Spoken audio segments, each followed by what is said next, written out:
วันนี้ก็จะเป็นวันที่2นะเวลาที่ตามที่ตกลงกันไว้ก็จะประมาณ13ชั่วโมงนะครับแล้ววันพรุ่งนี้อีกประมาณ15ชั่วโมงทั้ง2ฝ่ายก็จะมีเวลา20ชั่วโมงพอๆกันนะครับแล้วก็หลักใหญ่ใจความก็คงจะอยู่ที่เรื่องของการไปเตรียมงบสำหรับใช้ในดิจิทัลวอลเล็ตไปซุกอยู่ในงบกลางตามที่เราทราบกันนะฮะ152,700 ล้านนะครับเมื่อวานนี้ก็มีความเคลื่อนไหวเยอะมากมายนะครับตามที่เราได้นำเสนอข่าวไปเมื่อวานอย่างที่โดดเด่นเลยก็คงจะเป็นสมาชิกพรรคภูมิใจไทยที่พร้อมใจกันสวมใส่ผ้าไหมไทยสีเหลืองนะครับแสดงถึงความจงรักภักดีประชุมสภา6งบประมาณปี68กันอย่างพร้อมเพรียงนะดูแล้วสวยงามมากสำหรับพรรคภูมิใจไทยนะครับแล้วก็สมาชิกพรรคท่านหนึ่งคุณณัชนนท์ศรีก่อเกื้อนะฮะก็ลุกขึ้นอภิปรายนะฮะที่เสนอคือสำนักงบประมาณสังกัดสำนักนายกมีคำถามถ้าหากร่างพรบฉบับนี้ไม่ผ่านใครจะรับผิดชอบนี่คือสิ่งที่คาใจทุกครั้งในการอภิปรายตกลงใครมีอำนาจสภาผู้แทนนายกรัฐมนตรีหรือสำนักงบประมาณนะครับขอพาดพิงไปยังมหาดไทยโดยเฉพาะคุณอนุทินนะครับรัฐมนตรีว่าการกระทรวงมหาดไทยเงินหายไป 50,000 ล้านนะฮะท่านมท.1ไม่โวยวายเพราะเข้าใจงบดุลของประเทศลดลงมีกฎหมายกระจายอำนาจกระจายหน่วยงานท้องถิ่นสามารถขอตรงกับสำนักงบประมาณได้แต่ภารกิจของกระทรวงมหาดไทยไม่ว่าปัญหายาเสพติดสถานบันเทิงการแก้หนี้การทำตามนโยบายของรัฐบาลและดำริของนายกคงพิจารณางบสนับสนุนภารกิจของกระทรวงมหาดไทยตามความเหมาะสมดังนั้นไม่รู้จะช่วยยังไงกับหัวหน้าพรรคของผมเองก็ขอเป็นกำลังใจให้ท่านอย่าน้อยใจนะครับหัวหน้าท่านนายกดูอยู่อยู่ๆคุณณัชนนท์ก็อภิปรายบอกว่าทำไมงบกระทรวงมหาดไทยเนี่ยมันถูกตัดไป 50,000 ล้านถูกตัดไป 50,000 ล้านหัวหน้าพรรคผมไม่อเลยสักแอะนะฮะทั้งที่ต้องใช้เงินเยอะ 50,000 ล้านนี่เยอะมากนะใช่ถูกตัดไปเฉยเลยนะฮะเห็นไหมลูกพรรคแบบเดือดร้อนแทนน่ะเดือดร้อนแทนคุณอนุทินนะฮะนี่แล้วก็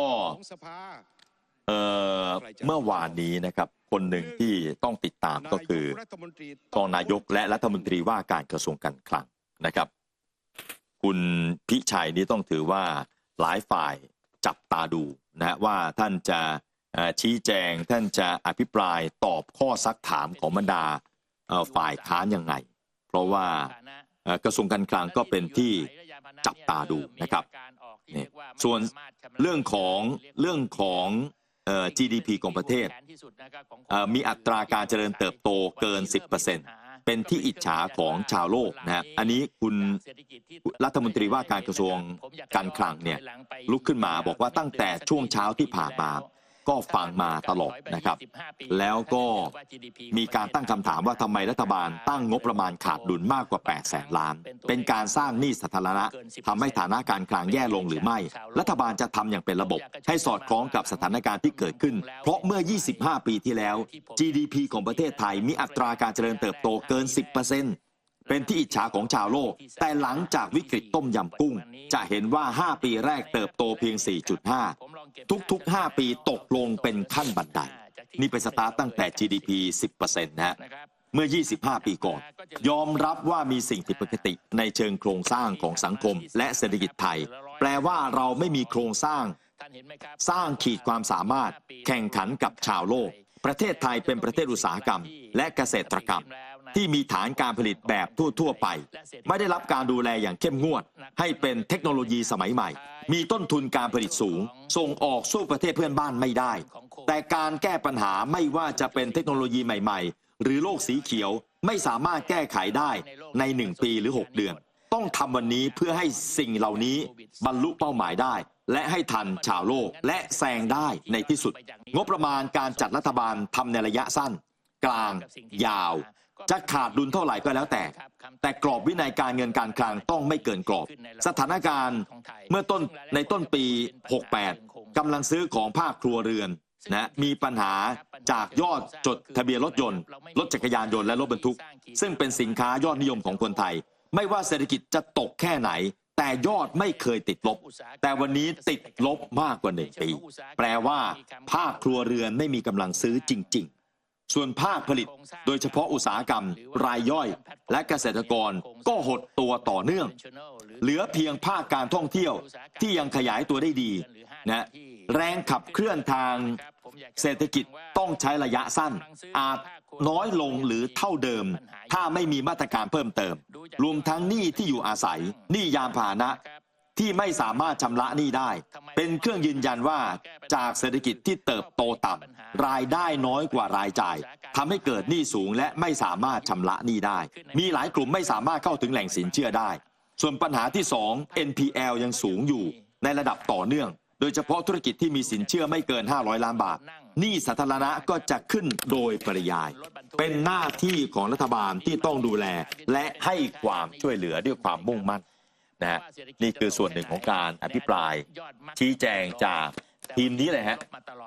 เมื่อวานนี้เมื่อคืนนี้ด้วยนะฮะทั้ง3ท่านนี่ตอบตลอดนะฮะแล้วก็คงจะเตรียมมาอยู่แล้วแหละฮะเรื่องของการซุกงบที่จะไปแจกดิจิตอลวอลเล็ตเอาไว้ในงบกลางนะฮะโดยเฉพาะอย่างยิ่งภาคผลิตที่เป็นพวกภาคผลิตรายย่อยและภาคผลิตอุตสาหกรรมแล้วก็มีคุณจีราพรสินทุพไพรัฐมนตรีประจำสำนักนายกเมื่อวานนี้ก็ขึ้นชี้แจงกับนิยามและความหมายของคำว่าซอฟต์พาวเวอร์ที่หลายคนพยายามหยิบขึ้นมาอธิบายนะครับคุณจีราพรก็บอกนะครับว่าไม่ได้มีคำตอบหรือวิธีการที่ตายตัวของซอฟต์พาวเวอร์เพราะว่าแต่ละประเทศมีต้นทุนที่ไม่เหมือนกันมีบริบูรณ์สภาวะที่ต้องเผชิญแตกต่างกันไปนี่นะฮะแล้วก็บอกว่าคำกล่าวที่ว่ารัฐบาลทำนโยบายซอฟต์พาวเวอร์ต่อจากรัฐบาลชุดที่แล้วเป็นคำกล่าวที่อาจจะเข้าใจคลาดเคลื่อนมีข้อมูลไม่เพียงพอเรามีการเริ่มวางรากฐานการขับเคลื่อนอุตสาหกรรมที่เกี่ยวเนื่องกับซอฟต์พาวเวอร์ของประเทศไทยตั้งแต่สมัยรัฐบาลไทยรักไทยย้อนไปนู่นสมัยนั้นมีโครงการทำโอท็อปโครงการครัวไทยสู่ครัวโลกโครงการกรุงเทพเมืองแฟชั่นซึ่งโครงการเหล่านี้ก็สร้างคุณูปการให้กับประเทศไทยนี่นะฮะแล้วก็คือพยายามจะบอกว่าโครงการซอฟต์พาวเวอร์นั้นมีรากฐานมาตั้งแต่สมัยรัฐบาลไทยรักไทยแล้วก็ยกตัวอย่างโครงการครัวไทยสู่ครัวโลกเริ่มมาในสมัยรัฐบาลไทยรักไทยโปรโมทอาหารอบรมเชฟอาหารขยายเพิ่มจำนวนร้านอาหารไทยในหลายๆประเทศนี่แล้วก็ว่าไปนะครับแล้วก็บอกนะครับว่านี่เป็นครั้งแรกของประเทศไทยที่เรามีรัฐบาลให้ความสำคัญกับการขับเคลื่อนนโยบายซอฟต์พาวเวอร์ของประเทศอย่างจริงจังที่สุดเท่าที่เคยมีมาเป็นครั้งแรกที่รัฐบาลให้เอกชนเข้ามามีส่วนร่วมในการกำหนดทิศทางนโยบายมีส่วนร่วมในการจัดทำงบประมาณเพื่อขับเคลื่อนซอฟต์พาวเวอร์การขับเคลื่อนอุตสาหกรรมนี่เป็นครั้งแรกของประเทศไทยที่เรามีรัฐบาลที่ให้ความสำคัญกับการขับเคลื่อนนโยบายซอฟต์พาวเวอร์ของประเทศอย่างจริงจังที่สุดเท่าที่เคยมีมาและเป็นครั้งแรกค่ะที่รัฐบาลให้ภาคเอกชนเข้ามามีส่วนร่วมในการกำหนดทิศทางนโยบายมีส่วนร่วมในการจัดทำงบประมาณเพื่อขับเคลื่อนซอฟต์พาวเวอร์ของประเทศในช่วงของการเปลี่ยนผ่านค่ะเราจำเป็นต้องให้ภาคเอกชนทำงานร่วมกันกับหน่วยงานรัฐซึ่งหน่วยงานรัฐนี่ที่เป็นหน่วยรับงบประมาณค่ะข้าราชการก็พร้อมที่จะทำงานตามนโยบายของรัฐบาลอย่างเต็มที่นะคะเพียงแต่ที่ผ่านมาก็เราพบว่าหลายหน่วยงานมีการทำเรื่องที่เกี่ยวเนื่องกับซอฟต์พาวเวอร์อยู่แล้วแต่ว่าเป็นลักษณะของการต่างคนต่างทำต่างคนต่างของงบประมาณไม่ได้บูรณาการกันก็เป็นเหตุผลที่เราต้องตั้งคณะกรรมการยุทธศาสตร์ซอฟต์พาวเวอร์แห่งชาติขึ้นมาเพื่อมาทำให้การผลักดันยุทธศาสตร์ซอฟต์พาวเวอร์เกิดการบูรณาการทำงานกันแล้วก็เป็นไปในทิศทางเดียวกันตอบโจทย์การพัฒนาแต่ละอุตสาหกรรมท่านประธานที่เคารพคะงบประมาณนะคะเ เป็นหนึ่งในเครื่องมือที่รัฐบาลใช้ในการบริหารแต่สำหรับนโยบายซอฟต์พาวเวอร์เป็นนโยบายใหญ่ที่จะอาศัยเพียงงบประมาณจากรัฐบาลอัดฉีดอย่างเดียวก็คงจะไม่เพียงพอค่ะเพราะว่างบประมาณภาครัฐมีจำกัดงบประมาณประเทศมีจำกัดสิ่งที่สำคัญคือเราต้องทำให้ทิศทางชัดเจนชี้นำให้เอกชนเข้ามาลงทุนค่ะดังนั้นนะคะที่ผ่านมารัฐบาลไม่ได้อาศัยเพียงแค่การทำงบประมาณเพื่อจะพัฒนาซอฟต์พาวเวอร์แต่เรารวมไปถึงการที่จะแก้กฎหมายกฎระเบียบต่างๆที่เป็นอุปสรรคผลักดันเรื่องสิทธิประโยชน์ต่างๆเพื่อพัฒนาอีโคซิสเต็มหรือระบบนิเวศของอุตสาหกรรมที่เกี่ยวเนื่องกับซอฟต์พาวเวอร์นี่ค่ะให้ให้อุตสาหกรรมต่างๆเนี่ยสามารถที่จะเติบโตไปได้นี่เป็นครั้งแรกของคุณจิรพร สิทธุไพรรัฐมนตรีประจำสำนักนายกนะฮะใช่ฮะการอภิปรายงบประมาณนะครับรายจ่ายปี 68 ในครั้งนี้นะครับแน่นอนว่ารัฐบาลต้องชี้แจงให้ฝ่ายค้านนะครับซึ่งก็มีบางท่านเท่านั้นแหละฮะที่อภิปรายได้น้ำได้เนื้อนอกนั้นก็เหมือนกับเป็นสสฝึกหัดนะฝึกหัดอภิปรายแล้วการอภิปรายงบประมาณเนี่ยไม่ใช่เรื่องง่ายนะการอภิปรายงบประมาณให้ชาวบ้านชาวช่องเข้าใจกันชัดๆง่ายๆนะว่ารัฐบาลจะเอาเงินของเราไปใช้เนี่ยรัฐบาลจะเอาเงินของเราไปใช้เนี่ย